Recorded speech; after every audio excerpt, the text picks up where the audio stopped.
Have you ever found yourself in a pattern, trying to be the greatest version of yourself and yet running against obstacles? With most women, self-mastery usually has always been a problem because we tend to give and then before we receive. And that is why most women are people pleasers. What if I told you that conquering your habits and beliefs is the real challenge here and not the environment around you? So most people are supposed to have this thing called self-control, and the same thing happens even with sexual desire. So there are people, because they are, everything is, they're steamy. They will not control themselves and say, no, I'm not going to engage in that, despite the fact that my body is on fire right now, my body is on heat. And this is the wrong decision that I need. Most people have gotten themselves into marriages and they're having children with people that they did not love, people they shouldn't have been in marriages and relationships and having babies with, simply because they could not control the impulse. Miss Nangami Masakha, a strong public speaker, mentor, and corporate trainer with experience in banking and finance, joins me in this video. Most women are very defensive because we always feel like we have to protect ourselves. You don't know me, your character is fascinating, and that is why it becomes very difficult for women to be corrected. So most women are not corrected, most women are tolerated. She will walk you through the essential elements of a life-changing program, especially for women who are trying to navigate relationships and personal development. Okay, so let's start with the nitty-gritties of this topic. How do you define self-mastery and why is it so important in personal development? So self-mastery has, there's a philosophical explanation to self-mastery. But I'm usually one of those people who would like to simplify things. I guess it was Einstein who said, simplify. If you can simplify, simplify. So self-mastery is just about casting the spotlight inward. It's just about discovering of the self, just like the word connotes. So mastery is about mastering yourself. So that's just the word, master yourself. And when you master yourself, there are several aspects to it, several components to it. But self-mastery in and of itself is just casting the spotlight inward and then discovering things about yourself.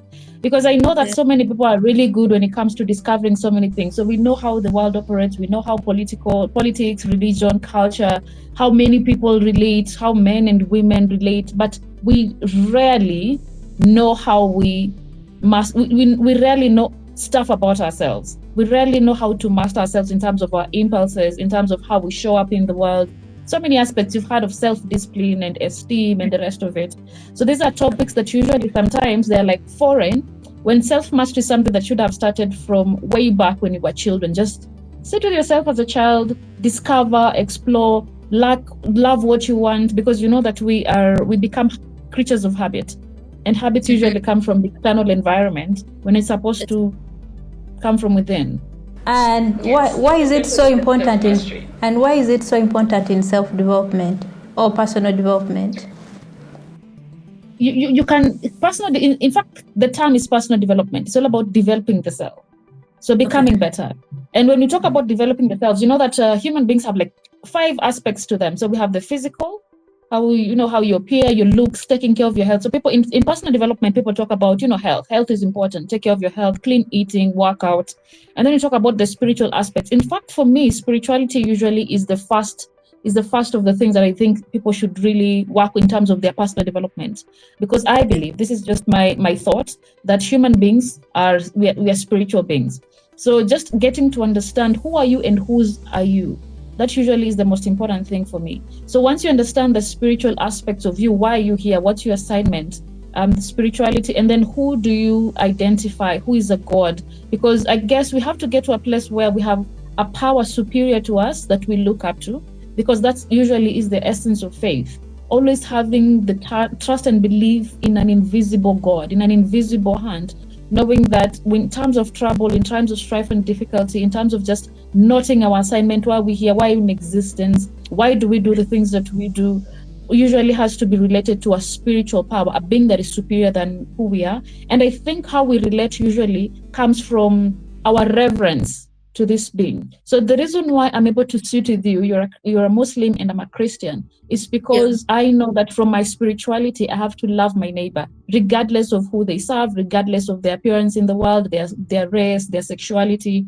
And you see, usually this comes, it's a moral concept, but usually for us, it's tied to spirituality, because for me, the Bible says, love your neighbor as yourself. So usually those are the essences of spirituality. And then you have the physical aspects. Then you talk of the emotions. because we are emotional beings. And so how we relate in terms of relationships, right? In terms of our relationships, either platonic or, with friends and family, the relationship that you have with God, the relationship that we have with partners, this is romantic relationships, emotions, and even how we show up in the world. We have emotions like anger, we have bad and good emotions, or at least we have negative and positive emotions. So anger, jealousy, and envy, and just being aware of these emotions. And then we have joy, happiness, and all of the beautiful emotions that we have. So understanding those aspects. And then we have the financial bits. Obviously, we need to make money, we need to, pay bills and whatnot. And so being broke, and also not just being poverty and the rest of it, not being able to show up in the world. And then we have the mental aspects. So how you think. Because sometimes you can have people who look pristine and proper, but they're broken here. And it doesn't matter how physical you are, how physically fit you are, how emotionally. In fact, if you're broken here, it will affect your emotions because you'll have anger outbursts and the rest of it. There are people who have money and yet they're broken here. Mindset, they're mental. And that is why right now we have like mental health, mental fitness issues, just getting to take care. People are depressed. But when they show up in the real world, they look good. They look put together. But they're broken in the head. Yeah, not really. For want of a better term, we can say broken. And I know the guys who are in the mental health business will be like, don't say people are broken. But it's just the street conversation of it when you feel like you're not proper, you're not okay in the head. So yeah, those are the 5. So when you talk about personal development, so self mastery is important because when you talked about mastering yourself. That means that you have to master these 5 aspects of you. Take care of your money, take care of your physical aspects, take care of emotions, take care of your mindset, and then take care of your, what else? Spirituality. Exactly right. It makes very good sense. And that's why I think that's why it's the reason why you specialize in women, because I think women, we tend to neglect those aspects of about ourselves, and then we start caring about others, forgetting our own selves, right? Yeah, that's very true, because you realize most women, we have a sense of community. Women usually have a sense of community, and that is why, let me deviate this conversation about, you see women who are widowed in their old age, or women who are divorced. Most of the time they will not remarry, but they appeared, or they seem to be really happy. You see, like, okay, let me just talk about men. I know this conversation is not about men and women, but you realize that when women are widowed, they rarely get married. Some of them do, but most of them rarely get married. We have single mothers who were once married and they've just chosen to be single through and through. It's not because we don't like being with people, it's because women are really good at building a sense of community. So that is why here in Kenya we have things called chama. So chama is this group of women who meet once every Saturday or once every Sunday, and then they contribute some amount of money, then they visit each other, they eat mandazi, they talk, they have conversation, they have chatter, they catch up on in terms of those who are married, their husbands, their family, their children, their businesses that they're doing. So that sense of community usually brings also a sense of nurturing. So women, in our genetic makeup, or I guess our genetic component, we are groomed to be nurturers. So that is why even when you go into the family in the African setting, the girls usually are the ones who are running the home. So you're the one who wakes up in the morning, you have to make sure dishes are done, food is made, the compound has been taken care of. And then in the evening, this is what we used to do in the village. Then in the evening, that's when you remember, oh, by the way, I didn't take a shower. So let me go take a shower. Because after you've done taking care of everyone else, everyone has been fed, everyone has been taken care of, the home has been attended to, that's when you attend to yourself. So with that, we get to levels where we take care of others before we can take care of ourselves first. And you see it with all of us. And so since it is ingrained in us from the time that we are born, or from the time that we grow up in the society, even when you get into relationships, the idea usually has to be take care of everybody else. So is the husband fed? Are the kids well taken care of? Has everyone done homework? Is the house run properly? And then that's the only time that you sit around and you're like, all right, so let me take care of myself. Let me go and do my skincare routine. So with that level, that's why with most women, self-mastery usually has always been a problem, because we tend to give and then before we receive. And that is why most women are people pleasers. Because for us to find meaning and value in society, it comes from the external performance. So, and that is why women perform a lot. Like, oh, for you to be a good wife, you have to cook, you have to clean, you have to do, all of these things have nothing to do with you. For you to be a good wife, Nothing to do with you. How you cook, how you clean, how you take care of the kids, how you can give birth and whatnot. Is nothing to be, for you to be a good wife, you need to have values. You need to be in line and in tune with your emotions. Are you able to handle your emotions? Are you able to articulate your points and ideas? Are you able to show up as an incredible human being? So even as you see the way society is wired, how we give and how we show up into the world is really in terms of what we can give. And therefore, we rarely take care of ourselves. We rarely master ourselves. And that is why sometimes even when women leave relationships, they feel haggard, they feel tired, they feel used. And they're like, and if they don't master themselves, they'll give, and give. And by the time they leave a relationship, they have nothing else to give. And that is why most of the time when women leave a relationship, they feel like they lack confidence, they have low confidence, they have low self-esteem, they have porous boundaries, because things are just being pushed and pushed and pushed.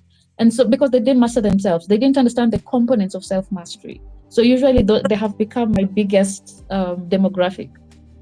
Thank you so much. Let's start from right there. What are some of the components of self-mastery? All right, there are 7 components of self-mastery. So there's self-awareness. Are you aware of yourself and how you show up in the world? Am I aware of who I am? I am Nangami Masakha. I am a Luya. I'm Kenyan. I'm African. And then I'm a global citizen. So I'm aware of this thing. Because I'm aware, I'm not in denial of the realities of me being in this part of the world, the culture that I come from, religion. So being aware, I'm also aware of my emotions. I know that I'm feisty, I have a vivacious personality. So I'm aware that when I meet people, I'm bubbly, I'm vibrant, I love to talk, I love to build, I love to have conversation, but also know that I'm hot-tempered. So I get annoyed and angry really fast. So because I'm aware of these emotions, I'm able to know, all right, Firdaus is she's just on my nerves. So this is the time for me to disengage in this conversation. It's the time for me to step back, or it's the time for me to put her in check, so that she doesn't keep pushing my bounds, and then I can blow up. So I'm aware of those things. It does not mean that I don't get angry. It just means that I'm aware that I'm hot-tempered. So self-awareness is part of that, just being aware. So even for me, I'm aware that I'm Kenyan and I'm African, I'm an African woman. So I'm aware of the fact that I'm going to have certain ideologies that someone else from a different culture might find them a bit weird. I'm aware of the way I show up in the world. So self-awareness is important. That is one. And then 2, we have self-discipline. Self-discipline is when I say when we said we're going to have this meeting, you and I had the discipline to show up on time. Exactly. Show up, okay, fine. I was 10 minutes late, but also I knew I was supposed to be there. I wasn't going to say, oh, by the way, we have a meeting with Firdaus, then at 11, I'm like, can we do this tomorrow? Can we postpone? The discipline to show up when you need to show up. That's discipline. So, and then have the discipline with the self. If I say that on Monday, I'm going to wake up at 6 because I have certain things that I need to do. So for me, this is what I did today. I knew that I had to wake up at a particular time. There are goals and certain things that I need to put in place. I had to wake up and do that. That's self-discipline.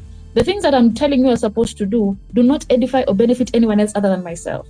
So I need to have that discipline. Yes, and because there are people who have discipline because of the nature of the exterior or the exterior expectations. So you show up to this meeting because if you don't show up. You mentioned that have discipline and you will not need motivation. I think I saw it somewhere and I put it on my Facebook. Yeah, people need discipline, not motivation, because of course you know that motivation is fleeting. I woke up this morning, it's cold outside. I was like, should I stay in bed? Because as you can imagine, I'm in my living room. I haven't gone to work because on Mondays usually I also just work from home. So there was also that inclination to just stay in bed for an extra hour. It's cold outside. You'll just wake up at around 10 and then have the meeting with Firdaus, get back to bed because you can do this. But then again, I needed to have the discipline because I'm not motivated to wake up. But the only thing that got me out of bed was the discipline, because I needed to show up for myself. And self-discipline is how you build self-confidence.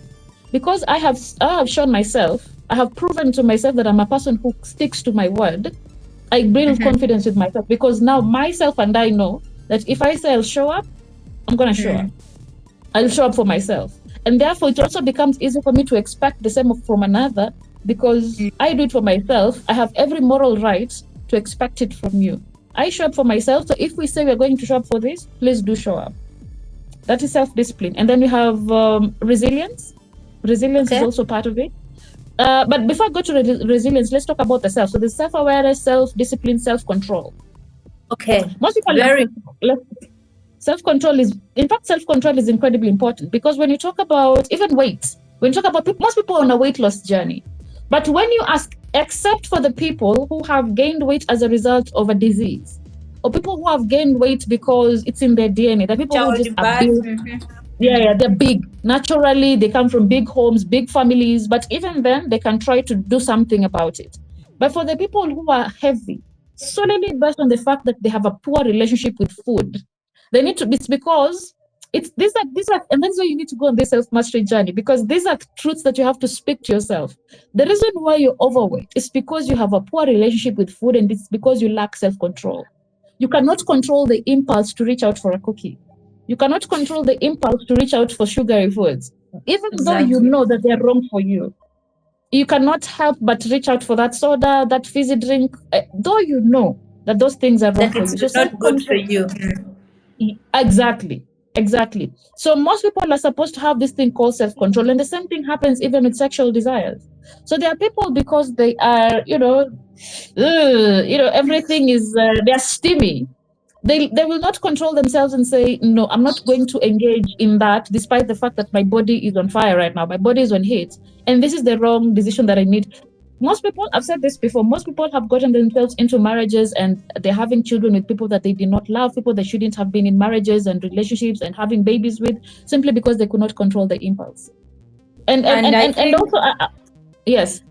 I think it's not just about you, but if you don't have the self-control even to control others. For example, the case of women, someone you just does their impulses of sex and all that, instead of maybe having the self-control, you yourself, that I'm not going to have any intercourse with this man because I have control over myself and I shouldn't allow anyone to. Yes, that's very true. And that is why self-control is incredibly important, even for women and especially for men, because I don't know how big your audience is in terms of the demographics of men, but what I'm thinking, even for men, it's not a flex when you say that I can sleep with Nangami and I'm not going to marry her, but I'm just using her. It's not a flex. Because it just means that you lack self-control as a gentleman. Because all you need to do is say, I don't like Nangami that much, therefore I'm not going to sleep with her. Why would you sleep with someone you don't see marrying? Why would you sleep with someone you're embarrassed about? It doesn't show. It's an indictment on your character, on your inability to control yourself. So anytime people say that, I'm just sleeping with you, we're just going to sleep with you and not marry you, and you think it's a flex. And society is okay with it. Be like, that's the nature of men. Men can't, they're hunters. What? It's an indictment to their character, because if you say that if you come here, I'm just going to sleep with you and not marry you, I just enjoy sleeping with you. What you're trying to say is that I lack self-control. I'm going to sleep with someone I don't like. How does that say about you? Why would you lay down with someone you don't like, you're embarrassed about, you talk filthy stuff about, and you think it's an indictment to their character? It's a show to your inability for self-control. Like, even when it comes to sex, you have to get to a point where you can say no to sex, not because you don't want to, not because you can't, but just because you have chosen to. It's a choice. Yeah. I'm not having intercourse with someone, not because they're bad or because they're wrong, but because I have the control to say, I don't want to. It's like when I have cookies in my house and I'm not reaching out to any one of them, not because I'm sick, not because I have issues with sugar, but simply because I have the capacity to restrain myself and not reach out for the cookie. Now that's power. Wow, I understand. If a man can lie with a woman and go till morning, the woman is sexy. The woman looks beautiful. She's amazing. And he can lay next to her, and everything in his body suggests that he should reach out to her and ask for it. And doesn't do that? That's a powerful person. That's a powerful man. That's a man who's proven that he has self-control. Because most of the time, people just give in for the flimsiest of things. Oh, you just touched me. Yeah, your body just came next to me, so I had to. Like, wow.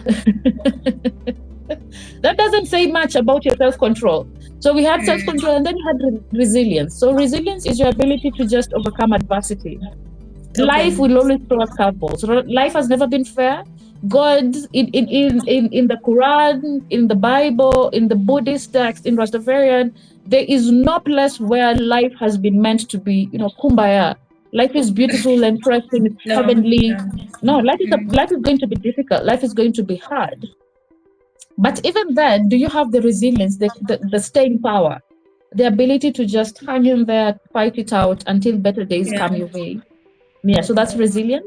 And then we have what else? We have goal setting, which is just obvious. Do you have ideas of where you want? Some people will have vision boards. Where do you see yourself? What do you want to do? So that is mastering yourself. In the next Okay. 5 years, in the next 10 years, I see myself doing 1, 2, 3 things. Today I want to do ABCD. We have time management also Okay. as another component. And I don't know if I've forgotten anything. Emotional intelligence. Oh, I just yeah. had to write them down because seven of them, sometimes I talk a lot and I tend to forget. Emotional intelligence. Emotional intelligence is very bad. So yeah, those are the 7 aspects. Emotional intelligence is also another one. And So trust those are me, the if aspects of you personality. master all that, I think you are always at the other level, Yeah, you extraordinary become from the rest. true. You become an incredible human being. You become almost invincible. Can we say the whites they're told these things when they are young? Because when you go through all the 7 components, you may appreciate the way the whites operate. Uh, yeah, we could say that. We could say that because in terms matters education. Yeah, part yes and part no. So I would say yes, because when it comes to matters education, when you look at our education system, our education curriculum, even here in Kenya, we've really tried to switch things up. But as you can tell, it still has some foreign elements to it. In the countries that were colonized by the British are still using the British curriculum or still using the colonizers' way Yeah. of education or form of education, right? And ours has also been switched up, but it has some American element forms of education. So as you can tell, our education system is heavily built on this foreign concept in terms of just how to go to school. However, it is an inferior concept when you look at it, Yeah. when you measure it against the American system. That is why if you were to relocate to America, whether or not you have a master's degree from Uganda, you cannot use your certificate in America. No, no, no. You have to go and get the You will have American to go and certificate. Why? study. You have to go and study again. And whichever country you go to Germany, you go to the UK, you go to whatever it is that you go. Usually, they would, even when you're going there to do something as simple as mapping, they might require that there's some credentials that you need to get. There's some exams that you have to sit for so that they can feel like you measure up and you have merit. So that means that our education system in some way is inferior to theirs. In some way, that is right, because it's very easy for an American to come here, to come to Africa, to come to South Africa and get into the job market. Might be difficult, but get into the job market, yes. Because someone who's gone to Harvard and they come here, they got work. But you can't come from here and have a degree from the University of Nairobi or have a degree from Makerere and you go and work in the US because they have a degree, Stanford degree, MIT is superior to any other degree in the world. Exactly. Wow. So when you look at it from an academic perspective, yes. Do they use these things that are there? Maybe not, but yeah, they should know most of it.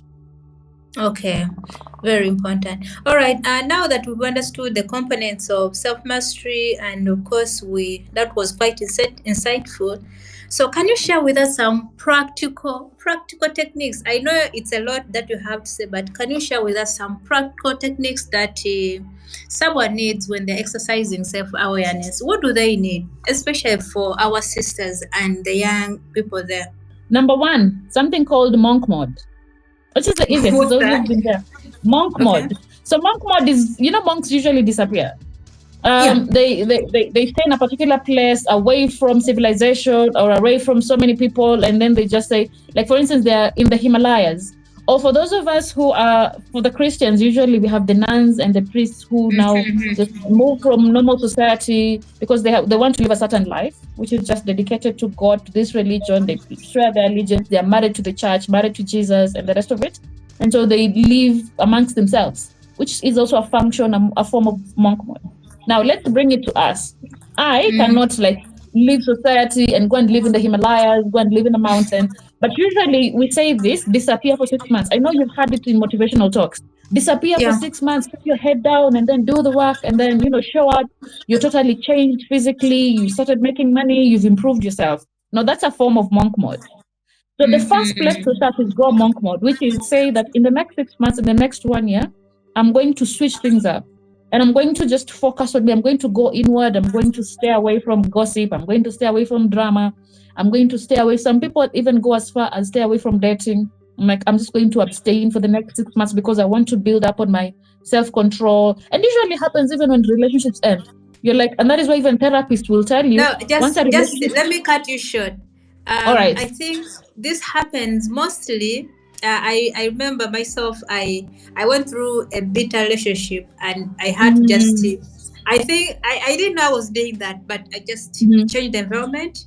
I left Uganda. Yes. I went off social media, and I started like from then onwards actually, and then I focused more on my religion and everything, and I saw things starting to change. My diet and everything, I swear, but I didn't know what I was doing. Yes. That is a form of self-mastery. Yes. Now you've even given yourself as the practical example. And from the way you were counting, I'm like, yeah, you are mastering yourself because you took care of your diet, physical aspects. You focused more on your religion, spiritual aspects. On your emotions, you wanted to heal and at least get to a place where you don't exude this form of bitterness and anger, because once you are hurt, there's a high possibility that you're going to project. And they say that hurt people. So when you're hurt, chances are you're going to spread that disease and end up hurting others. And I'm thinking even when you are sick, your finances improved because as you're working on yourself now, you're focused on your job, you're focused on your business, so you can see differences. So that's monk mode. And usually the problem that I fear for most people is that they do that when they're single. So they take care of themselves and then they get into a relationship or they get married and then they leave. And then you leave it. Yeah, you're like, oh, okay. And so by the time you leave, you have to do the process again. They're like, all right, I was hurt. So the marriage has ended, the relationship has ended. So let me go out again and work on myself and focus on myself. So you see, but it's supposed to be a lifelong thing. You're supposed to still develop yourself and work on yourself, even when you're still in relationships or you're still in. It's the same thing that happens even with people who are looking for jobs. So when people who are looking for jobs, usually, you're open-minded. You're looking, you're all over the place. You're looking for this opportunity and that opportunity, and you're watching videos and they're sharpening your skill and you're reading. And as people get jobs, they stop.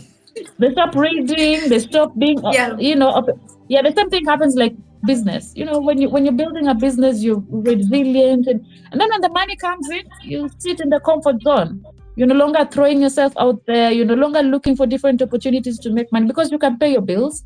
You can do one or two, three things. You already have the fame or the name. And so people become comfortable. And that is why usually you have to check things up. So yeah, that is also an example. So we've talked about monk mode. So just stay away from monk mode. Monk mode usually is the best place to start. Okay. For people who want to master themselves. That is the best place to start. So just stay away from things that don't build you, stay away from things that don't elevate you. Come up with a routine to work out, come up with a diet, get rid of the junk from your house and make sure that you just have healthy foods. You follow people on social media, people who edify you, people who build you, people who speak life, important and incredible pages. You steer clear of gossip, you steer clear of toxicity and negativity. You start to pray a lot, you have sessions, you imagine, all right, for me, I have to read a scripture, I have to pray. People get into fasting, so that you can get closer to your maker, hear their voice, and you're doing all of that. And then emotionally, for those who will now decide, let me go to therapy, I need to heal, I need to speak to someone.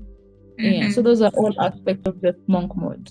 So that by the time you show up in 6 months, people don't know, they can't tell. They're like, wow, you look nice, you look fit. I'm telling you, even in 2 days, people will realize something has changed about you. Has changed, yes.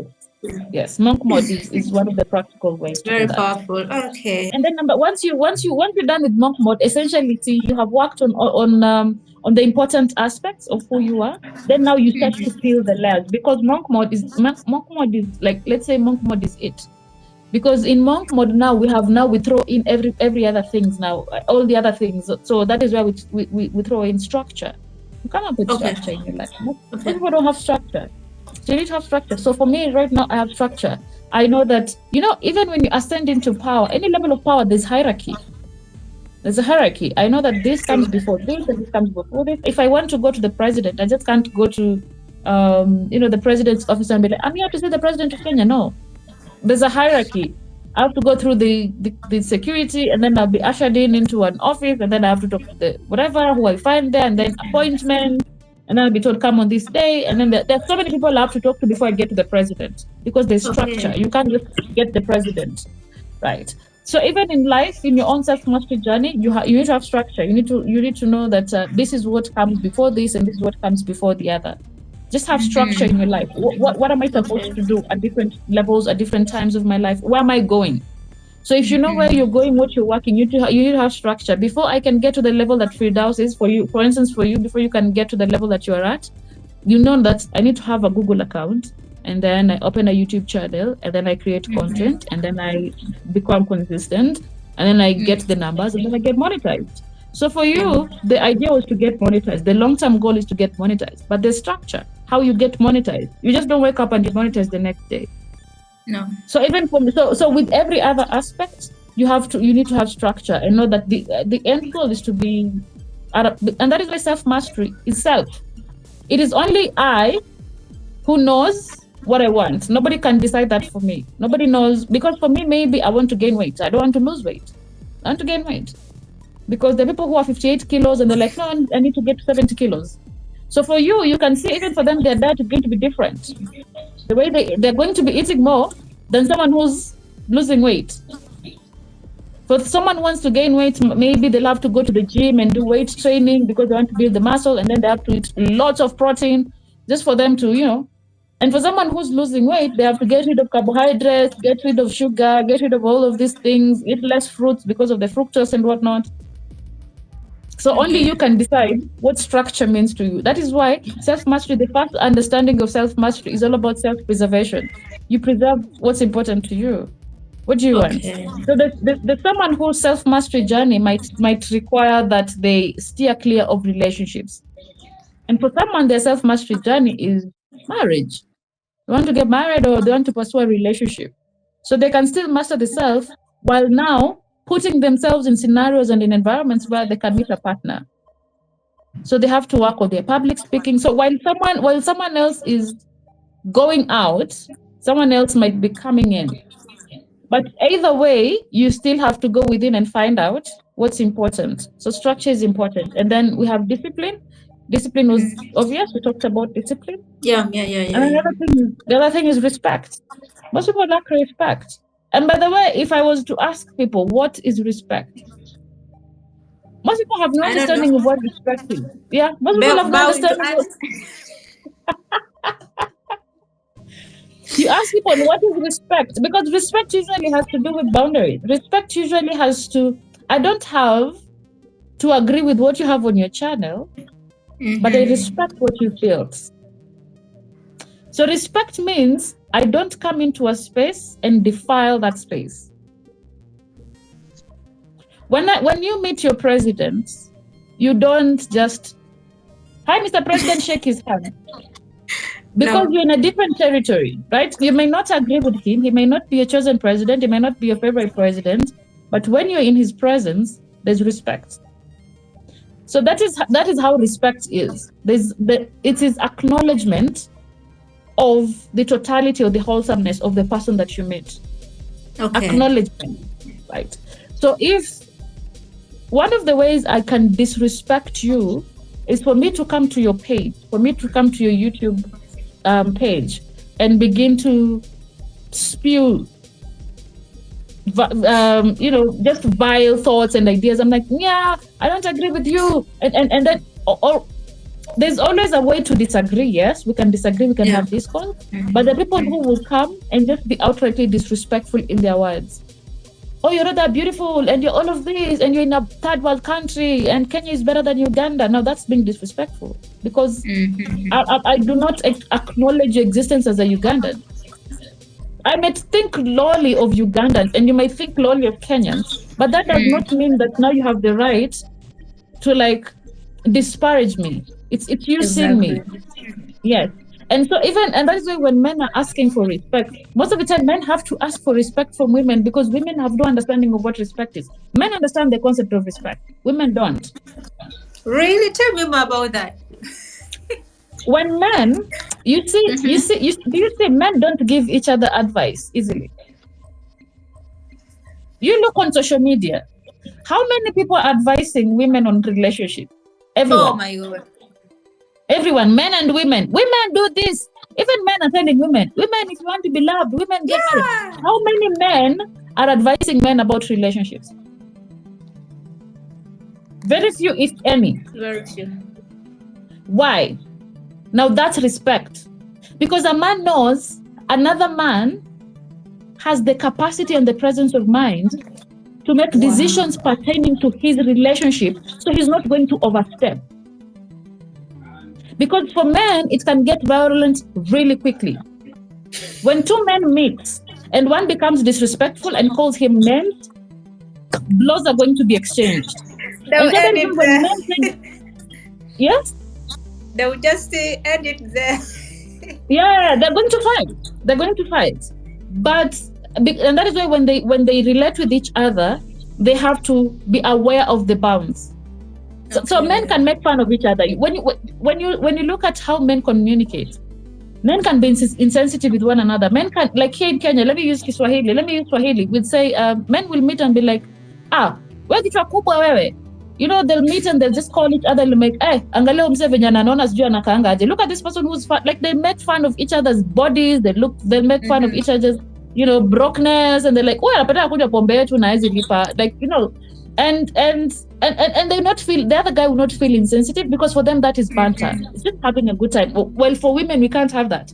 If I just come into a space and I'm like, you and you have a beautiful gap, but if I make fun of your gap, you'd feel insensitive. You'll feel insulted. You'll be like, why did, because we're insecure and about I'll our take body. that at heart. Okay. Yes. But men are not, and that is why women are very defensive. When you try to correct a woman, she feels like you've attacked her. You become very defensive. Yes. So when it comes to the idea of respect, yes, men can have that banter, but someone just told me, like, let me cut you short. Someone, like, I think on my journey of, I don't know, bettering myself, one thing someone helped me to tell me was like, you're so defensive. I was like, am I? Yes. Most women are defensive. Most women are very defensive because we always feel like we have to protect ourselves. We always feel like, you don't know me, your character is fascinating. And that is why it becomes very difficult for women to be corrected. So most women are not corrected, most women are tolerated. And that is why you can have friendship groups of someone who has poor behavior, but you just tolerate them because trying to call them out, they'll be up in their feelings, they would want to exit the group, they would want to leave, they'll call you guys insensitive, they will share screenshots. And so we tolerate one another. Women are not, we're not truthful with each other. We tolerate each other because of that level of defensiveness. But now, when I was telling you, even when you look at men can go out and play basketball and not know where the other man lives, not know anything about the man's life. And they can play basketball together for 6 months. And for them, because being up in each other's business is not how they define their relationships. They just define their relationships on respect. Can you come? We meet, we have fun, we have a good time, we play and go home. But for women, usually it's like, I have to like you. I have to know a bit about you. We have to vibe. And so we get into each other's business. So how many kids do you have? And so that becomes disrespectful. That becomes You're overstepping the boundaries. You're overstepping the boundaries, and usually that is just one of the ways to show disrespect, because disrespect comes from a place of familiarity. And so even just understand, and that is why it becomes easy for me now to command respect, because I do not allow anyone to just step into my business or step into my space and begin to call out things that don't concern them. If something does not concern you, why are you bothered? Why are you bothered by it? You meet me all of a sudden, you're like, so Nangami, what do you do? Like, that's not any of your business. What do you want to know what I do? We don't know each other. You know, if you and I have a rapport, yeah, fine. But you don't know me. Why are you up in my business? You're being and that's when someone will say you're being disrespectful. And most people will Oh, not yeah. understand. Why people are being disrespectful? It's because you don't know your position. You don't know your Okay. position. And that is why for most people and even women are easily disrespected. Because women, they don't know, because you don't know the power that you hold, you just allow people to abuse it. People to just come into your space and just, I've said in a relationship, I don't like certain things done to me. Someone comes and does that very thing. And because you lack respect, you justify it, you overlook it, you compromise. And I think we've been brought Tolerate up by it. society. And that is why it becomes easy for you to be disrespected. But men are very particular about certain issues. And you cannot. I know that if I had a man and if I cheat on my man, he's very clear. You do this amount. And I know not to do that thing because he's very particular. Nangami do this amount and he's out. But do I have that capacity? So I'm not going to disrespect him. But for us, we compromise. We justify. But Yeah. can a woman do that? My husband, you do that, I'm out. If very few women can do that. Exactly. Very few women can do that. Why? Because that is because that is how we've been brought up to believe. Because we have been brought up with this scarcity mentality that you'd rather have something that disrespects you than have nothing. So for us, it's like disrespect is better than nothing. Like you'd rather be in a situation where you're disrespected, but at least you have something compared to being on your own. Why? Because we have this scarcity mentality. We don't believe that we're enough. If I knew I am enough as a human being, happiness, you have been married. I have a child. I'm not married. But I can tell you for free, I can tell you, children do not give you happiness. They They're complement their it. own They add to it. individuals. Yes, they add to it. I thought that if I have a child, I'm going to be happy. No, the child is only going to add to what I have. So if I'm an angry person, if I'm a bitter person, the only thing I'm going to give my child is what? Abuse. Bitterness. That's why you have people who are being abused. People who have children and they abuse their children. And the guys were like, oh, but kids bring you joy. No, kids are like money. They only reveal the character that you have. So you can have children and still be sad and lonely. We have people who are depressed. You're like, a mother is depressed and you're like, but these kids are supposed to give you the happiness. No. Someone who's married and they're depressed, and you're like, why are you depressed? Your husband, your wife is supposed to give you some happiness. Why are they depressed? Because those people do not give you happiness. And so once you do the self-mastery journey and you begin to realize that you are complete as a human being, and that is, I'm not saying that don't compromise. There are places where you can compromise, but the things that are irreducible Where you minimum, see it fit, till here and no further. For me, is violence. You slap me. I don't care whether it's a hot slap or a cold slap. I'm out. We are not talking. I don't want to understand whether you're demon possessed. I don't care whether you're not in your senses. I'm not sitting there. I'm done. I'm out. I'm gone. Right? Because I know the moment I begin to excuse that behavior and justify it, it will happen again. Human beings are very predictable. Human beings are they do it once, they're going to do it again. But there are certain places where you're thinking, all right, I'm a woman. And I know that men have those days where they're like, they just found themselves in another woman's house by mistake. They don't know how they got there. They just found themselves there. Mistake. Yeah, by mistake. Yeah, they were minding their business, and then they just happened to ring the wrong doorbell, and they found themselves in the wrong bed. There are those things where you can excuse. You'll be like, all right, fine, maybe this I can excuse. Maybe this for me is not, because people have there are people who have.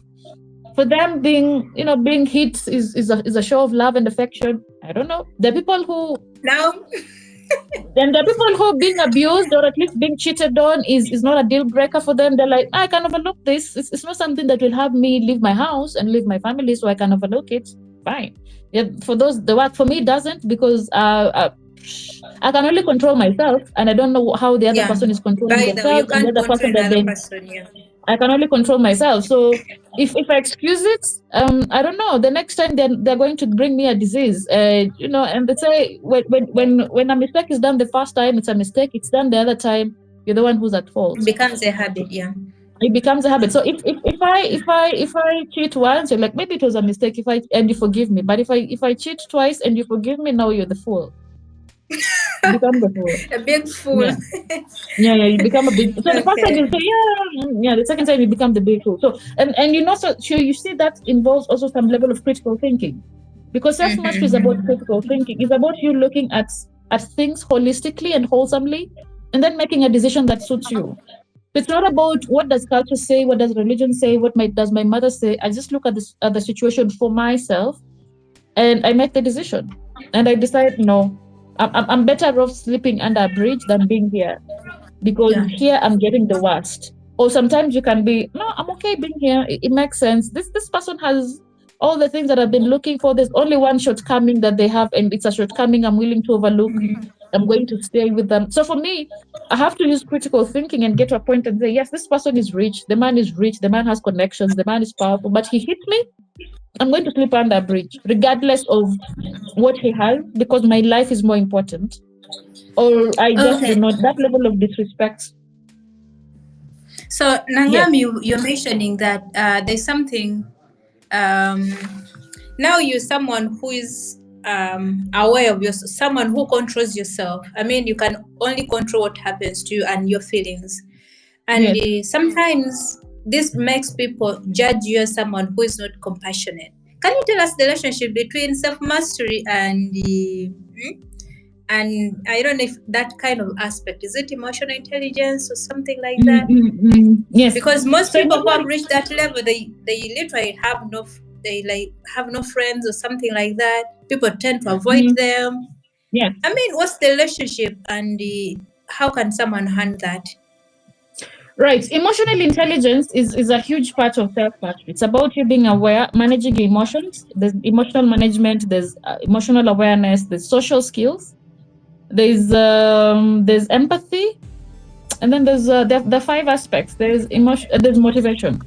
So social skills is my ability to thrive in a social setting. So you invite me at a wedding, I've done the work on myself, I'm able to communicate, I'm able to converse, I'm able to have a good time, I'm able to be accommodative. But when it comes to social self-awareness, like we have talked about respect, people who've mastered themselves do not take disrespect lightly. And because most people are disrespectful, they will not thrive in environments with people who abhor disrespect. And so those people will seem like they're just full of themselves, because they've not given you the opportunity to manipulate them. They're not giving you an opportunity to exploit. They're not giving you an opportunity to just be crazy. They're not giving you the opportunity to just be, they have high regard for themselves. They carry themselves on a high standard. They have high standards for themselves. And therefore, anybody who's coming into their circle needs to hold themselves to a higher standard. But because most people do not hold themselves to a higher standard, they will look at them, and it's like how we look at rich and wealthy people. So sometimes we look at them and you're like, yeah, rich people are arrogant, and rich people are, they have kids who take drugs, and rich people are all of that, and we feel like they are not part of us, we can't relate. But it's because they're on a different level financially. So you can go to a rich, and that is why people will come into a rich man's house, or a rich, and they go to rich, affluent neighborhoods, and the cars they see, the houses they see, and they go back and they're like, no, no, I can't live in such neighborhoods. I went to a They are house and people are using, extravagant. yeah, and I went to this house and people are using a fork and knife, and for me, I just wanted to use my hands. But the higher the levels, the higher the things, your interactions change. How I eat in my house cannot be the same way that I'm going to eat at Buckingham Palace. I'm sat with Yeah. royalty. I'm sat with people who have, if you want to pick up a plate of food, there's someone standing right behind you. They're like, oh, can I help you with that? You want a glass of wine? There's someone, they call butlers. There's someone who just standing right next to you, and they're like, can I fill your glass? So when you enter certain environments, you're no longer working. You're no longer struggling. When you're in the presence of power and royalty, you don't work, you don't perform.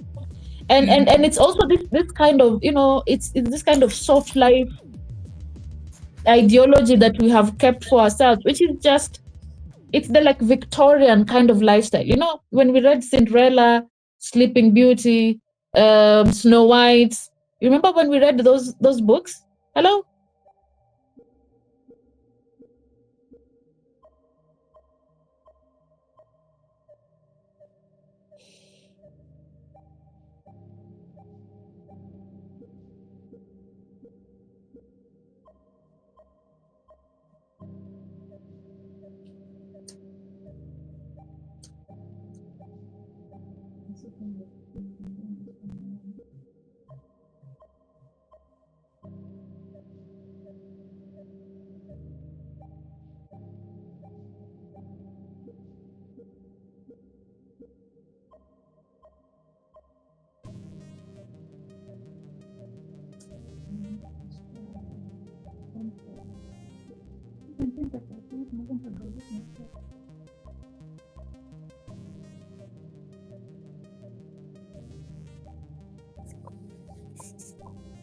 Hi, I'm so sorry. My data.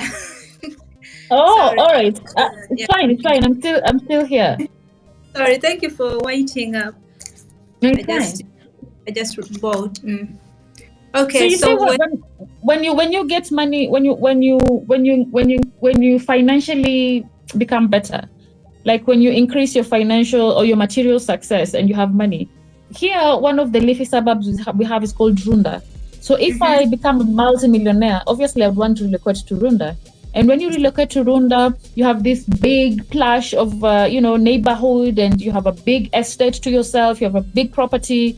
Your neighbor also has a big property and the big houses, and you have big driveways, and then you have big cars. So you have like the G-Wagons and the Range Rovers are the ones that access such neighborhoods, because it's rich people who are staying in that environment. And so exactly. any and the people who are coming and accessing to serve those environments are going to be the people from the people who are not doing well economically. They're the ones who are going to serve these rich people.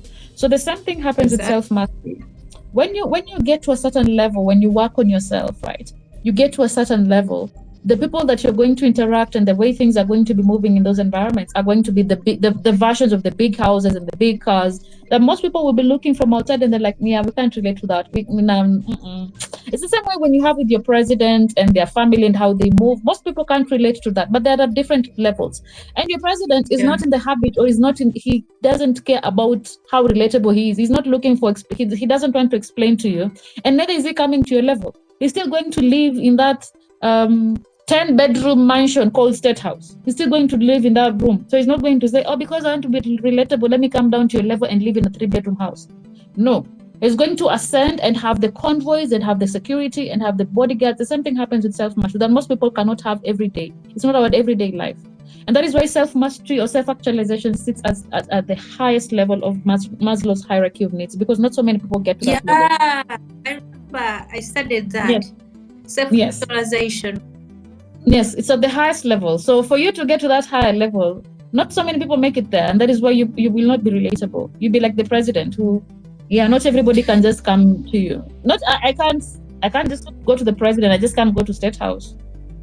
And I need clearance, and I need a lot, and I'll need appointments. And because of that difficulty, I'm just not going to bother.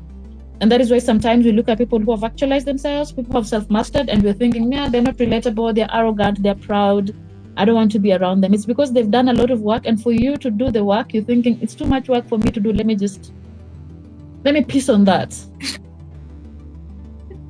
Wow. Yeah. So doesn't it feel lonely up there if you've actualized yourself? Doesn't it feel lonely, especially in the initial stages of self-actualization? Doesn't it feel lonely? Yes, in the early days, it will feel lonely because it is you leaving home. Anytime you leave home, when you went to boarding school, we had homesick. Anytime you leave the country and you go to a different country, you're homesick, you have to adapt to the culture, adapt to the food. But then for some time, they adopt and they're like, no, I'm not going back to Uganda. I'm in the US, no, I'm not going back to Kenya. But it was difficult adjusting in the beginning. For me, when I went to boarding school the first time, I hated it. I was like, please get me out of this place. I want to go home. But it was a way of disciplining me. It was a way of making me, taking me away from the familiar. I was used to my parents' warmth, and I was used to going to bed at 8, and the house help was cleaning my clothes at some point, And sometimes if I was late for school, I just leave the bed and done, and then I'll come and do it in the evening. In boarding school, you don't do that. Even if you wake up late, if you don't do your bed, the matron is going to come and fetch you to go and do your bed, whether you woke up late or not. And then you're the one who has to decide. My mother's not there to tell me, by the way, have you showered today? No. In boarding school, nobody's telling you, have you showered? You have to know that we either shower in the evening or we shower in the morning. Nobody's asking you, have you done your clothes and how well done are they? In fact, we even came out with smart ways in terms of putting our clothes just under the bed, and it would like feel it was ironed or something. We came up with smart ways. Our food, we came up with, like, I remember the kind of food I used to eat in school. I'm like, why did we do that? Like, we would mix Blue Band and cocoa and somehow feel like it was chocolate. Or sometimes, I don't know. Yeah, and you enjoy it. And sometimes we'd carry, fried onions, like you'd fry onions till they're brown. And then you'd only scoop a little bit and put it in your skuma wiki to give it the flavor. We had Royco cubes. The people who would like eat, I'm like, right now, I don't think I can use raw Royco cube on my food to eat. But it was part of the growing process. It was part of, but that is how we adopted. And then within time, and I remember the first time my mother visited me in boarding school, I was in class 7, I was in class 8 here. And I was like, I want to go home with you. Please don't leave me in this place. Please don't leave me. I want to go with you. By the time she came for visiting the third time, I was like, yeah, bye, ma'am. All right, thank you for coming. Thank you for visiting me. Carried my bags and went home. So, of course, the same thing happens with self-mastery. In the beginning, it's going to be tough. You're leaving home, you're leaving the familiar, you're unlearning, you're relearning. Because, for you to build yourself, you have to break things down. So the process of breaking things down, because the things that brought me here, the things that brought you here are traumatizing events. You've had to survive. You've been in survival mode. You're just trying to go through life. And now you have to build structures that are really practical, things that are edifying, things that are powerful. Now you have a relationship with God. You're no longer depending on your own strength. Now you're putting that strength on someone else. It's freeing. You are so used to performing. Now you don't have to perform. Emotionally, it's very easy. Not easy for you to be angered. Not easy for you to... You're no longer jealous or envious. You're happy for people wherever they are. You don't look at people, from a place of, desperation. Like, why does Nangami have that and I don't? You're content with where you're at because you know that you're working on becoming better. So yes, in the beginning, it's a bit difficult. But once you master yourself, I said that you believe that you're enough. So you're no longer in need of the validation. You've validated yourself. And there's someone who said this. There's someone powerful who said, most of the time, we seek validation from people who've not validated themselves. Whoa. So every time, so you're looking for people, I want you to validate me. I'm on a self-mastery journey, I'm working on myself. And I'm not looking for you to validate me who's not done the work on yourself, who has no clue why you're here, what you're doing. And it's the same thing like with money when we want to impress, people who we hate. Like, I want to impress you with my money, show off things, and you're the person that, why would I even care? You're someone I don't like. We have relatives you don't like, but we work hard to prove things to them that we have money, I got married. And I say this on social media, Ati, when that auntie who said you not get married and you're there now, you're dancing in front of her to prove a point that, oh, but then I got married. Why would you do that? Why would you try to prove a point to someone who clearly doesn't like you? Or clearly who didn't have nice things to say to you. Have to do stuff. Yes. So once you get to self-mastery, you get to a point where you're like, I don't have to prove any point to you, which rich people have said. The idea is to be rich, not look rich. So the same thing happens in self-mastery. The idea is to master yourself, not to look like you've mastered yourself. So yes. So So once you get to that bit where you have mastered yourself, you are not seeking validation from anyone, and you're okay with yourself. And that is why you get to a point where it is easy for you to walk away, because it is not the person who edifies you. You're already edified. In fact, you are just adding into their life. So if, for instance, let's assume it's a horrible assumption, but let's try to just use it. You and I are dating, and I'm in your space. I am here to give the best of what I have, and I'm thinking also there to give me the best of what you have. And then I begin to realize that you're not it. You're disrespectful. You don't stick to your words. You don't address me properly. Not properly, like, oh, Madam Nangami, but you don't treat me with respect. You don't address me the way I should, like a decent human being who has a brain. There are people who are low-key just vile, and they're low-key abusing you. You know, the people who will say something and you sit with yourself and like, why did she say that to me? What came to their mind that they said that to me? You know, and the people who are just low-key insulting, and then we call it passive aggressive. So you see, when I look at you and I don't want to call. Okay, you can imagine I have these lines. I usually use this as my point of reference. So you can see I have, when I smile, my cheeks go up. Yeah, when I smile and then my cheeks. So I have these facial lines. So if you look at me and you say those facial lines on your face, they make you look like, and then you use some ugly animal. I'm like, wow, why are you being so disrespectful? What you just called me ugly? I'm like, no, we're having fun, Nangami. I was just joking. You like to take things too serious. That's passive aggression. So there are people who will insult you and then mask it in jokes. And then when you call them out, they're like, no, you're just being too sensitive. And I was just joking. I was just kidding. I didn't mean that. I didn't mean that. You understand? So once I get to a place and then I try to push back, I'm like, okay, fine. Don't ever do that, or don't ever bring that up. Yeah, don't do it. And then I just realize you're my man, but I'm like, I don't like what you do. Please don't cheat. It's something that is I don't like being cheated on. And then you cheat the first time and I'm like, all right, fine, let me forgive you. And then you do it a second time.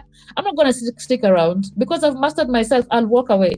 But there's someone who'll be like, no, oh, Nangami, why are you walking away? Do you know how difficult it is for you to get a husband? It's because the people who've centered themselves and their lives around men. Because for them, they find value by having a man. Any man is okay than no man. But someone who's mastered themselves, like say Nangami has mastered herself, for me, I'm like, respect is more important to me than having someone in my life. If you're disrespectful, I'd rather not have you than have you in my life anyway. And that is where most women are. And that is when you look at even the society and the culture, how it's centered, and that's why even the conversation we have, this conversation around decentering men, it does not mean don't deal with men, don't love men, don't get married to men. It just means that you center yourself. You become the center of everything. You're the one who decides. Just like the way they do. Yes, thank you. So you become the center. You become the center and you decide what Firdaus has done to me. Does it make sense to me? I'm not thinking about, oh, what does Firdaus think about me? I'm thinking about self-preservation. Self-mastery, remember, is about self-preservation. You come first. In an airplane, there's an emergency, make sure that you have the life jacket, or make sure you're the one who has the oxygen mask, the first person. And so that is about centering yourself. So once you get to a place where you are not scared of being, once you get to a place where you're not scared of being alone, now that's power. And most people are scared of being alone. They'd rather have disrespectful people around than being alone. That's very true. That's very true. And then let me just bring back the monk mode. And that is why even when you look at monks, because we think that monks are the ones who've achieved some level of enlightenment. Like monks can do supernatural things. And it's not like they're using magic. They're not using divination. It's because they've come to a place where they've mastered power. You see, when you look at the guys who are in Buddhism or whatever, they can access that. They can access some level of power. Like a monk can levitate. They can just sit and meditate, and then they, and it's not like that's not divination. That's not witchcraft. That's not magic. That's power that resides within them. They've sat with themselves for years. They're able to do that. And that power, we all have that. But because of the noise around us, we will never get to that. But you see, they can get to that because of that lifestyle they live as monks. And what do monks do? Monks usually are comfortable being alone. They're not social pariahs. They're not trying to live away from society. They can live very well in society, but they're also okay just walking in the streets alone. They're comfortable with that. Yes. Wow. That's quite insightful. So, I'm enjoying the conversation, guys. So, can you share a personal testimony? How self-mastery has transformed your lives or the lives of those whom you've been working with. By the way, remember, whoever is watching us, just to remember that Miss Nangami is a coach, right? Yeah, sort of, yes. Let's say coach, yes. Okay, can you elaborate on that? Before you tell us, you give us one example. How can someone access your courses and all that? Because I'm not thinking you'll be on my channel telling them what to do in case they need more detailed aspects of this.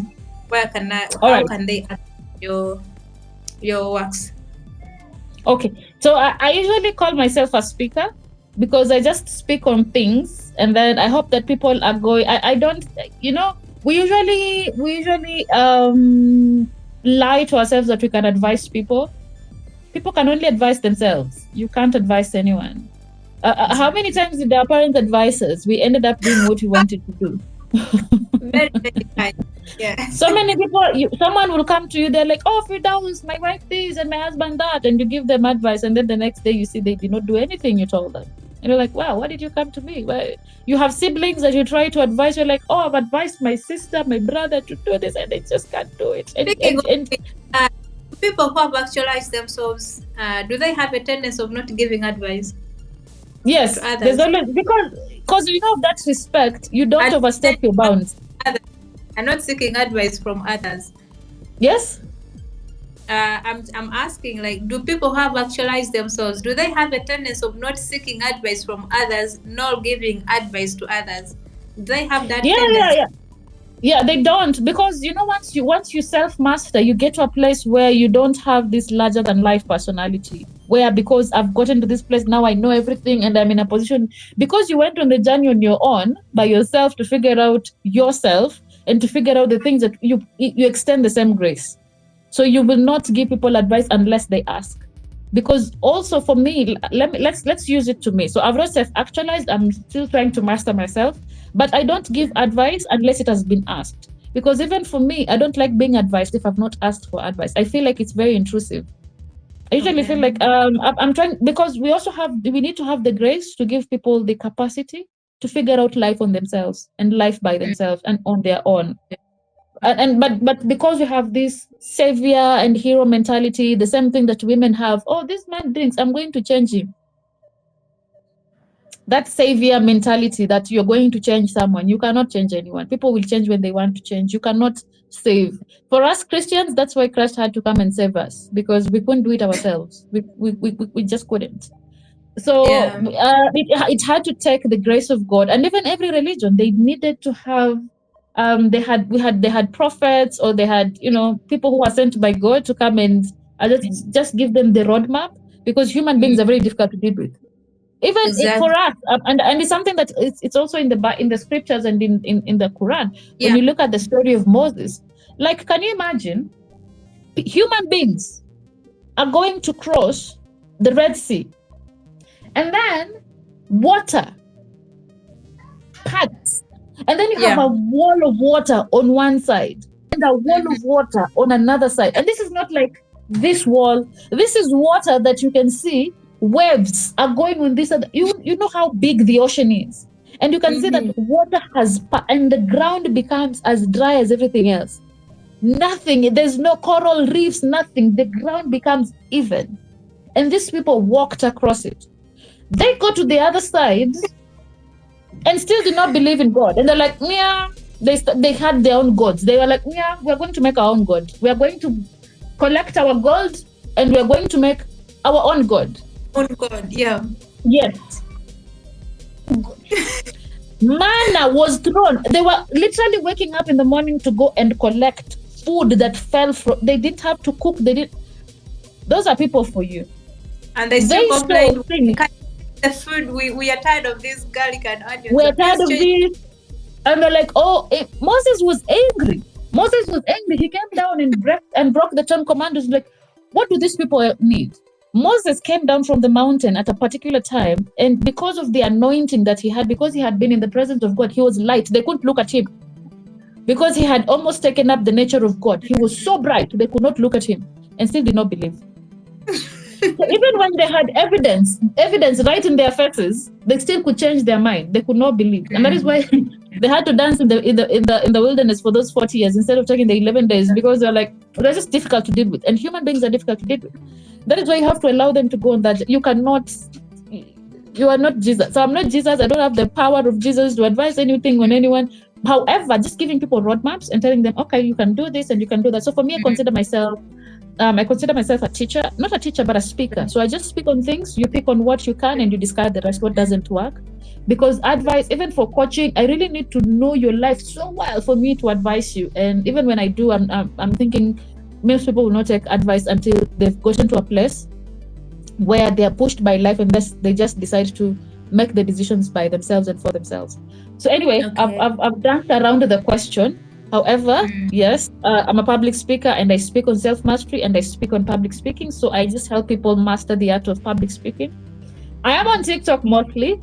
So Yeah. yes, if there's anyone who's interested in joining the class, yeah, TikTok is there. My contacts usually are there. So anyone can reach me on WhatsApp, and then we can have the discussion in terms of just where they want to get in life, either self-mastery or public speaking.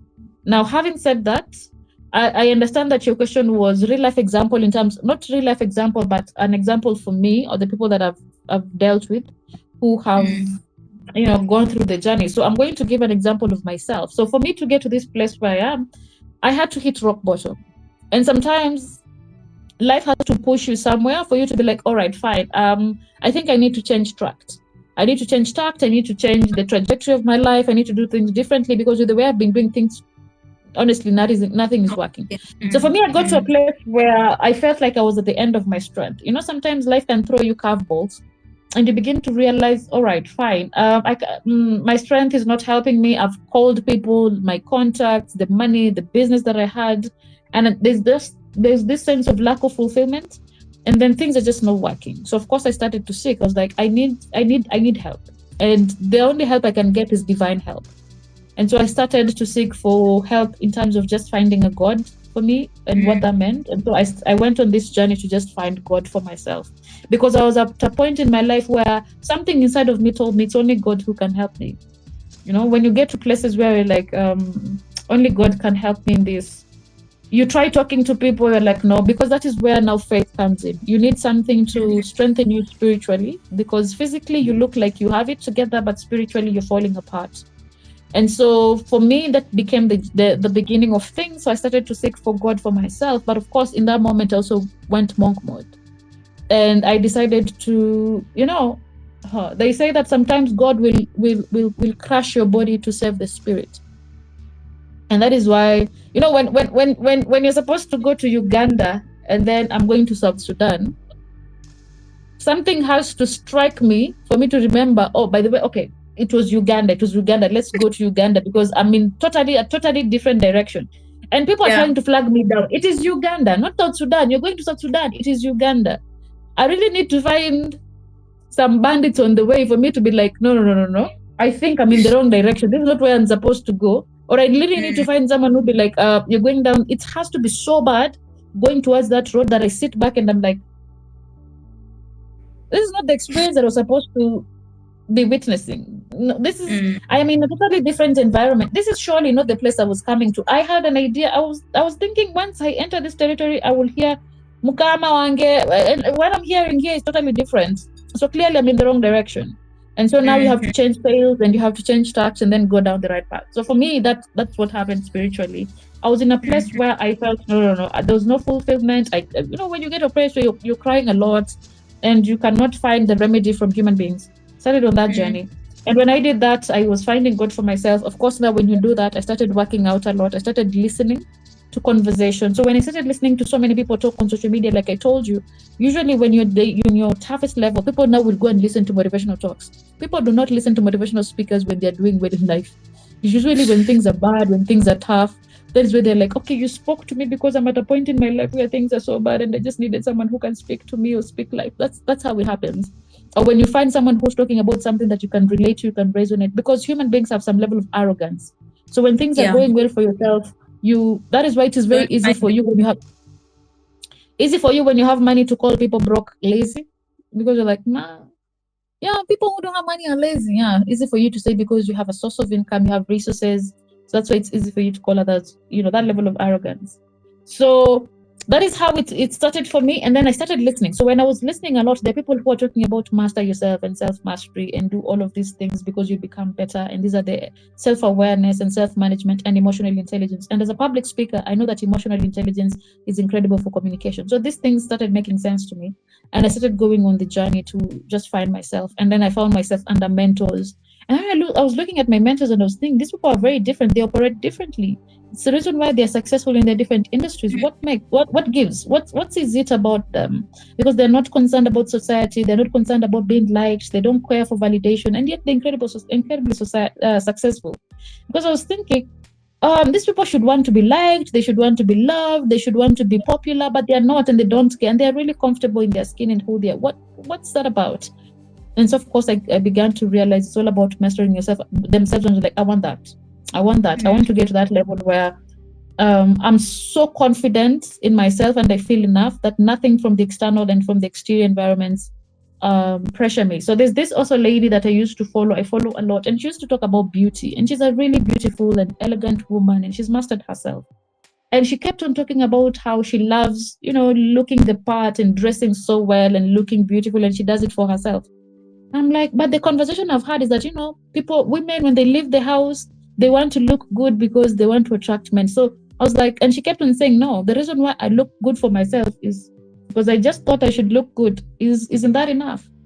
Me wanting to look good for myself, isn't that enough a reason? But the society usually be like, yeah, Nangami is dressed like that because she wants people to notice her. She wants people to see that she's dressed well. Yeah, or she wants to attract men. And so, and there's also this level of, people externally feeling like they're, people overestimate themselves. You're not that important. Nobody's doing things because of you, but you always like to think they do. So I'm like, yeah, Firdaus nowadays wears short dresses because she wants men to see her thigh. No, Firdaus wants to wear short dresses because she enjoys short dresses, and isn't that reason enough? But I used to find, people talk about there's no way a woman is looking good for herself. She's looking good because she wants people to look at her. She wants people to notice her. She wants people to recognize her. So when I started listening to such perspectives, I'm like, me looking good for myself is reason enough. I don't need an exterior reason. And also, so I came to realize that people do things for that external validation. So people are always, and that is, I used to be a pick-me, by the way. Let me call it pick-me. My goodness. I used to be the best pick-me the best pick-me you can ever find out there. Like, I dated this gentleman. His ex was a girl who was not, she never used to work. She's the kind of woman who had a washing machine. She had a chef who would come and cook. And I was with this guy, I'm like, oh my God. Like, she can't cook. She's doing wrong. Let me cook for you. I can cook chapati. Hey, you're happy you found me. I am white material. I can cook. Yeah. And so and one thing I came to realize, even in that situation, in that relationship, I realized the more you badmouth people to others, the more you make them interesting. By the way, those people you speak to, they get interested in the other person. Even more. So when I used to badmouth this girl, I'm like, oh, by the way, your ex, because the ex kept on like not coming back, but this guy kept on like being interested in the ex. So for me, I thought one of the ways to distract him from being interested in the ex was to badmouth the ex. Like, hey, by the way, I heard that nowadays she's dating someone, that girl and men. I didn't know that by saying that, he was now even more interested in her. He was like, oh, wow. Because I didn't understand that people like something that has value. So and that is why we look at women who we think are socialites. I don't know who's a socialite in Uganda, but you will see that. I think you heard of Zari Hassan. Yes. And you see, Zari has never had a shortage in men. Because once she leaves a man, another one is always in line waiting for her. It's not like she's the one who's going to pick men. There's a man waiting for her. Why? Because men are not dumb. Men know that woman is valuable. Yes, she might be beautiful and all of that, but she's a smart woman. Because even for her to build a socialite kind of business requires a level of brilliance and the staying power. And when you look at her, she's rich. And then the connections, because most are like, oh, if you date Zari, automatically you become popular. Automatically you become famous. Yes. Exactly. So yes. So and you know, so that's some we think that if you badmouth her, men will not find her interesting. In fact, there are men who find her even more attractive because they want to date. And so for me, I'm just there like, oh, I'm the perfect choice. Please come to me. And you realize the people who like are like, men choose me, men choose me. I never chosen by the best of the best because you have no value. You know that. Yeah. Anyway, I was giving that story. Conclude So I my data is warning again. yeah. My data is warning. My banner is warning. I think we should Oh, conclude. all right, fine. You let me know how we are concluding now. What's Now, can your you final question so that I don't conclusion, keep you alone? Yes. in conclusion, just one message to our viewers, especially women and youths who are trying to figure out things are not working, and they should now look into themselves. Which message do you have for them? Just start from wherever. You don't need anything spectacular. You don't need to know everything. Just start with monk mode, the way we've talked about monk mode. Just start with one thing at a time. I've mentioned the 5 aspects. Just start working on your emotional, spiritual, financial, physical, mental aspects. Just start small. The idea has always been to start small. Of course, the Okay. plan is to grow big. The plan is to be big, but just start small and put yourself the center, self-preservation. And learn those things: respect, discipline, and order, structure. That is heavily required. That usually is the best place to begin. Yeah. So they should get to a place where they just want to better themselves and start small. Okay, and that brings us to the beginning of the end of this conversation. But that means we're going to have more conversations like this right here at Come Free House channel. Miss Nangami, thank you for coming through. I really appreciate and I really love you for showing up. That's something I've liked about you, showing up. I love that about you. Have a good day. See you again. Okay. See you. Bye. Thank you for having me. Bye. You're welcome.